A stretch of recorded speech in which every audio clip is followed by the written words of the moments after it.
Hello, and welcome to this episode of the Reset Podcast. I'm your host, Laura Mignot, CEO of the Cultural Communications Agency, D Flash. Each episode, I bring on different business leaders who are doing great game changing things. And this episode is no different. I'm so excited to have Stella Yang, who's the founder and creative director of Tuxie Luxie. It's going to be a great conversation. Take a listen. Hey, Stella. Hi, Laura. How's it going? It's going well. How are you doing? Good, thanks. So, even though we're in a brand new year, the podcast still stays the same. So, Stella, what was your first job? My first job was at Marie Claire. Actually, that was a long time ago. So I was a designer there, hired to do editorial stories, fashion stories for the magazine. Oh, awesome. That's a great way to start off the first job. There was, yeah. I'm sure you learned a lot in that experience. Yes, I learned all my art direction for photo shoot skills from my art director and creative directors. And also, sense of fashion and beauty. Awesome. So we start at Marie Claire. How do we get to be having this conversation today about Tuxie Luxie? What was that journey like? Well, I am always a animal lover. My passion is really be the voice for animals. So I got Tuxedo, my little Maltese, in 2013. And he gave me this idea to create a collection that is lifestyle driven and fashion inspired. So I love fashion for people. But I also love to create this collection sort of like, for the pups.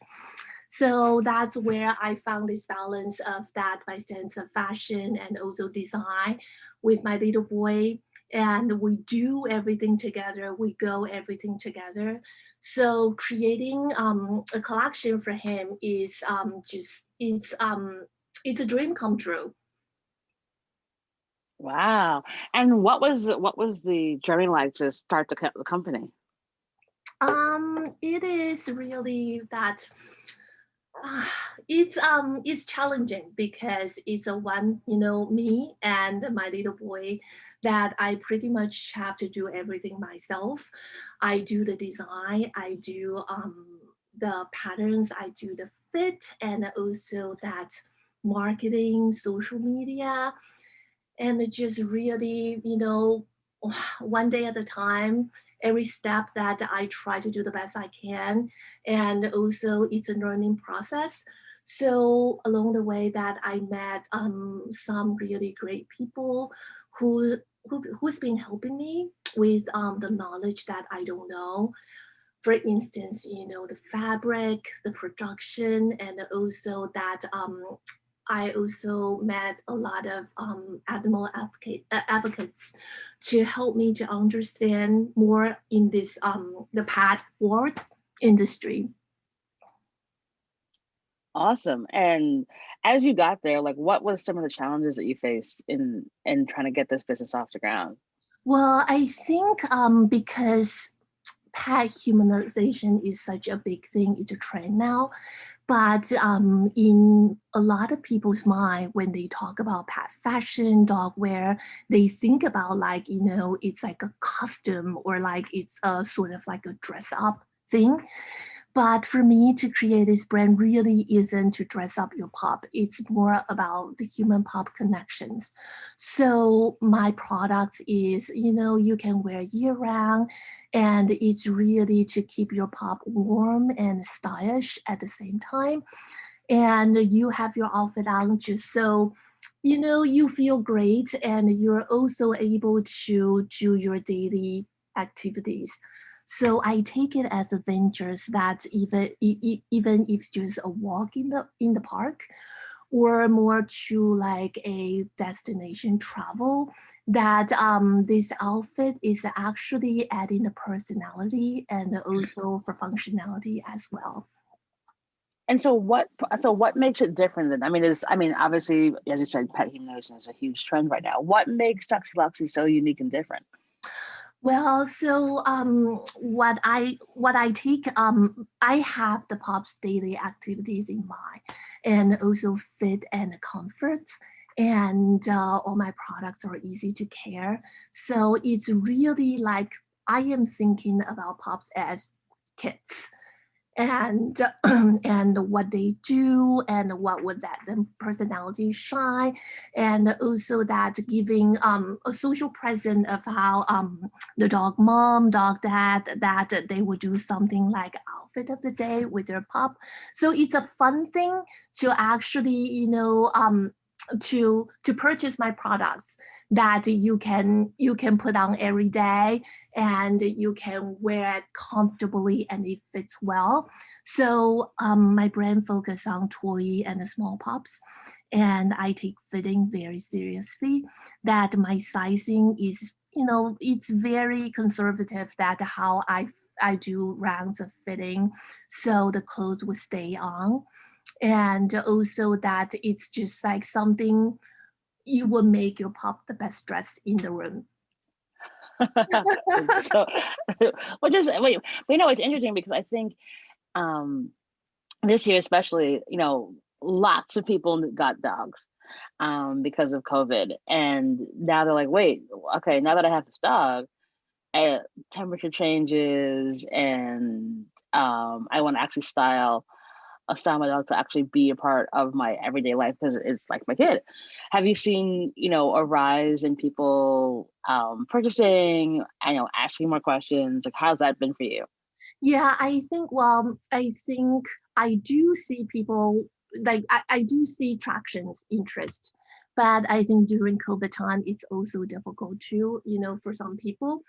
And I think the biggest challenge is fitting, because there are so many different dog breeds, the shapes and sizes, they're all different. And the mass market there is that they produce this cut. It's just very generic, right?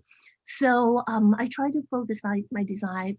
For instance, that all my styles have are long sleeves. They actually cover their arms, and also some of my styles are four legs. So for the colder days, where they can cozy up just indoor as well. And also that I try to do on the social posting, also like giving tips on training and how to balance those kind of tips, the pups wellness that combine with fashion. So hopefully that it will actually bring awareness to people that dogs, they do need clothing, because for the colder days, or just indoor in the air conditioning rooms, that for senior pups they do get cold. Yeah, and but the thing is, and it's also a premium. And I think, as more and more people are spending much more on their pets now, having products that look good, but are also the best for the weather. Because like here in New York, one day it can be 70, and then the next day it's 35. Yeah. Especially when it's like winter, but fake winter, like what we have here now, where it's like doesn't snow that often anymore.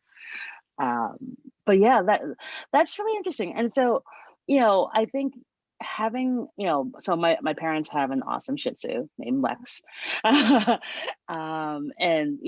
one of the problems they have is like getting him to wear anything. Yes. Oh What yeah, tips I hear like that. what tips do you have? Uh because he's a Shih Tzu, and so he just, uh, decides what he wants.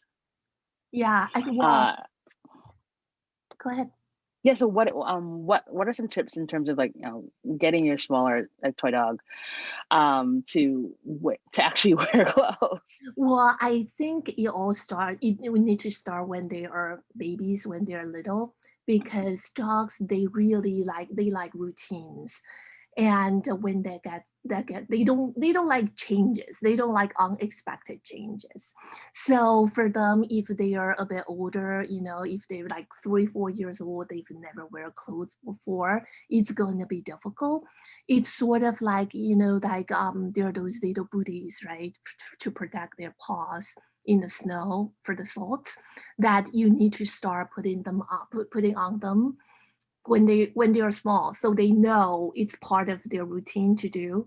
But what I would suggest is that with the older pups, that maybe you can try. I mean, I wouldn't force anything on them, but Right. I think if you can try like short time, that maybe just little by little baby steps.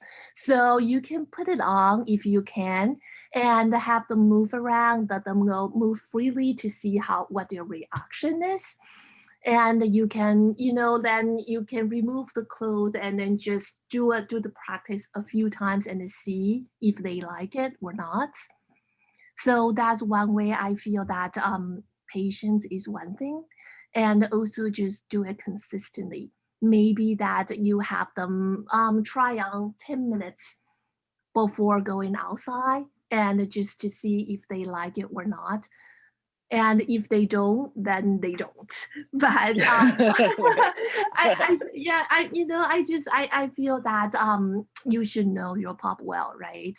Like sometimes most of times they adopt into a new thing, but you just need to try a few times. But definitely don't force things on them. Awesome. Great advice. So, obviously we're almost a year into this madness that is COVID, as we were chatting about earlier. How has that affected your business? Well, so my business is e-com. It's actually okay for me. The challenging is production, and because factory closing and the people are sort of like reducing their hours, that production is a little delay for me for the new collection. But saving grace is that my manufacturer is actually based in New York City. So Oh, wow. yeah, so everything is produced in New York, which is great. That I still get to do most things that I do, doing a factory run and then doing all this production work. It's just take a little longer to get my products. Well, that's really good. I mean, I know that, for so many companies that are e-commerce based, it has been a slog trying to Yeah. navigate through this very weird, unusual period. And thinking about that, like, what's a challenge that you had in your career along the way, and now looking back on it, you're like, I can't believe I made it through, but I did. Oh wow, that's I think the most challenging part in my career is actually working with many different personalities. And but now I think back that I also make a lot of great connections because of it.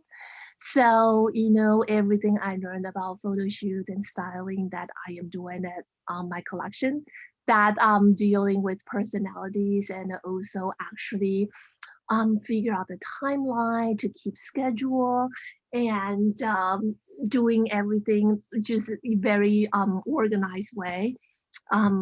That's challenging at times, but it actually make me very detail oriented, and also knowing that to that people who are expert and good at doing something to own to own the area.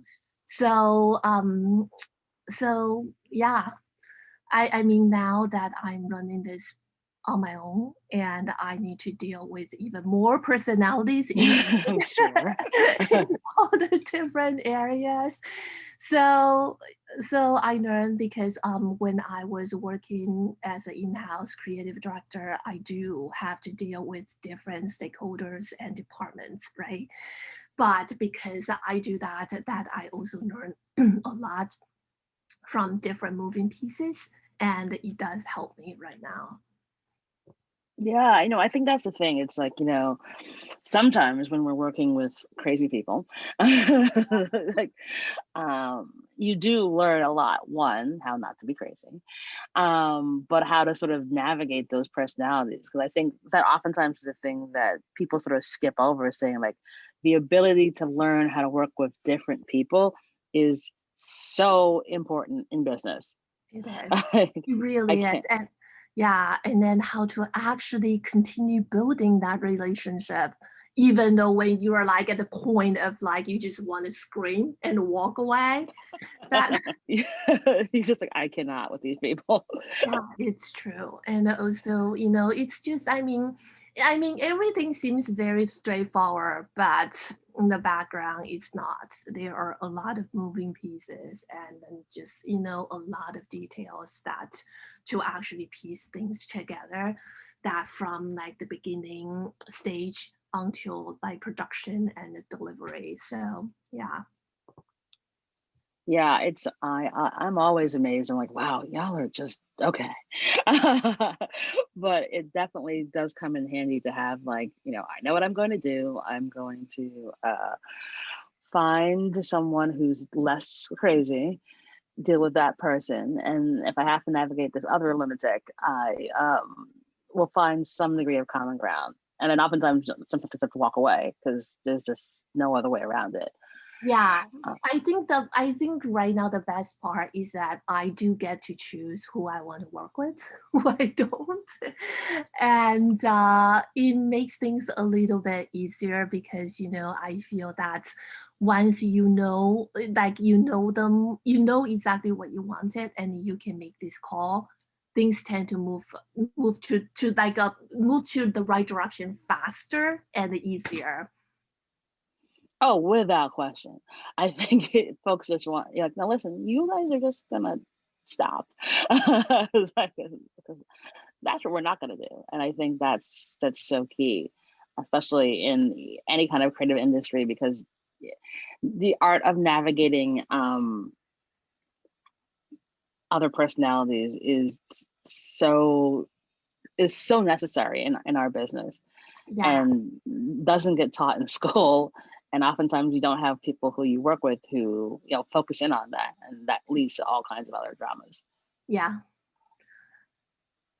And so, in building this business, especially going through COVID, and being here in New York, like what in the world do you do for your self-care?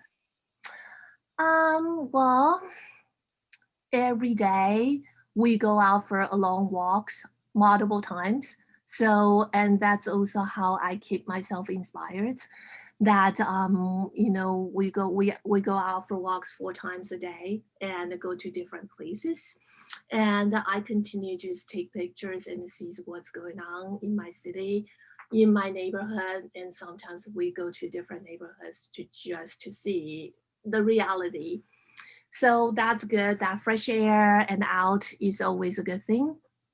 And also that I've been I've been keeping in touch with most of my friends, you know, through text, through Zoom calls, and just keep connected. Even I don't see them. I haven't seen most of my friends for almost a year now. And Know that feeling. yeah, and I continue to, you know, for Tuxie Luxie social account that to just try to post something positive and engaging. That I mean, for now, I feel that I to generate sales traffic is very important. However, I also wanted to bring this community together, right? Because all of us that they say, well, we've been saying that we're all in this together. So I just try to really like spread love. That's priority one for me. And that's also the reason that I built this brand because Tuxie Luxie is love. Yeah, I meant to ask you, like, how did this name come about? Because Well, so my baby, his name is Tuxedo. And I've been calling him Tuxie since, you know, mostly he's Tuxie to me. So one day I have like so many nicknames for him. And one day it just came out, Tuxie Luxie. So I started calling him Tuxie Luxie before I even started this brand. Then it became the name of the brand. that's awesome. Like Tuxie and the luxury, you know, lux. So it's like Tux Lux kind of thing. Yeah, I mean that's the thing. I think it's it's one of those things where it's like you'll pay a premium for things that are well made, and things that you care about, and so that totally makes sense. For how you approach it. And I just thought it was a really cute name. Okay. And like I said, I'm on the site. I'm like, I should get some of the stuff from my parents' dog. I think we need to get Yeah. it. I'm like, wait, this is How awesome. old is the Shih Tzu? He's 5. Okay, and how much does she weigh? He is, I think, Was it boy? 10 pounds. Yeah, Oh, okay, perfect. yeah. He eats everything. I But it's know. funny because, like, as I said, so many people have gotten dogs during this pandemic. And when I was with my parents, a few weeks ago, and I got to hang out with him. And, it is a real comfort to have a pet. You don't realize um, like what it means to have a pet and to love that pet. And then you're like, and in this really unusual sort of time, it's just like it is just such a level of comfort and happiness to have. And you want to make sure that your pet has as many awesome things as possible to play with and to obviously wear. So Yeah, I feel like, for me, that you have a pet really is that you choose to have, right? It's not like they just like come into your life. So for me, it's really like a responsibility that you give them the best you could. And it's not just about clothing, they have like stuff, they have like you also take care of their wellness is super important too, right? So it's like the food, the treat, their training, their behavior, because everybody wants to have like the best pets. exactly, most well behaved. um, yeah, my Lex, our family dog, he owns our house basically. So it's like and it's funny because like we had a dog when I was little. We ended up having to give away because he tried to bite me. And so my parents got this dog in Florida, and he's just been like a really good light for my parents. And I think Yeah. that's the thing that sometimes folks don't think about, and that, like what it can also do for your mental health, and uh also just going for walks with the dog. So like it's like Yeah, it's relaxing, right? And also like along the way that you also meet some people and they get to socialize. I feel like that's a very good way to actually clear your mind and then just sort of like having that moment. it's so true. So now, Stella, do you have a give and or an ask of the audience? Um, what do you mean? Well, it can be anything from, hey, go to Tuxie Luxie and buy our products, to here's a really great book I recommend, or here's a really great pet treat I love, or here's something cool, a really great book I read, or my wish for the world is like world peace. It can be anything. Well, I would like your listener to actually check out my blog, Tuxie Luxie's blog, Hmm. because it's something that I put a lot of thoughts into, and it's not just about traveling lifestyle. There are also wellness, the tips, bonding with your dog. So yeah, check it out. Awesome. We'll put all the details for the blog in our show notes, and so folks can check it out. I know I'll be reading. Um, Thank you. and where do you see Tuxie Luxie going now? I mean, now that obviously we're another year into this madness. Ah. um, but things, look, we have to remain hopeful that things are going to get better. So where do you see Tuxie Luxie going next? Well, so our new spring collection is actually going live next month in February.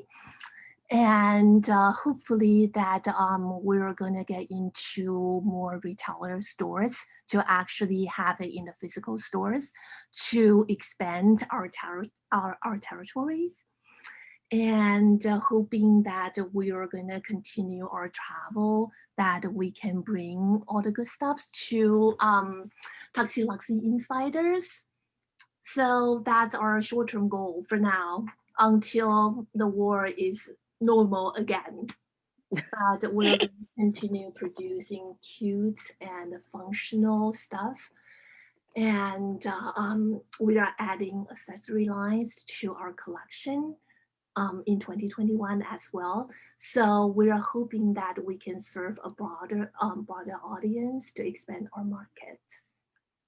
Oh, cool. What kind of accessories are you coming? So we are thinking that we are going to do the anti-slippery socks that aiming for more senior dogs that, that if they are in the hardwood floor, that is going to help them for their safety. And we're also going to do functional pieces like the raincoats and also the pampering stuffs like shampoos and stuff like that. Oh, awesome. Oh, you're getting into the shampoos and stuff. Well, hey, listen.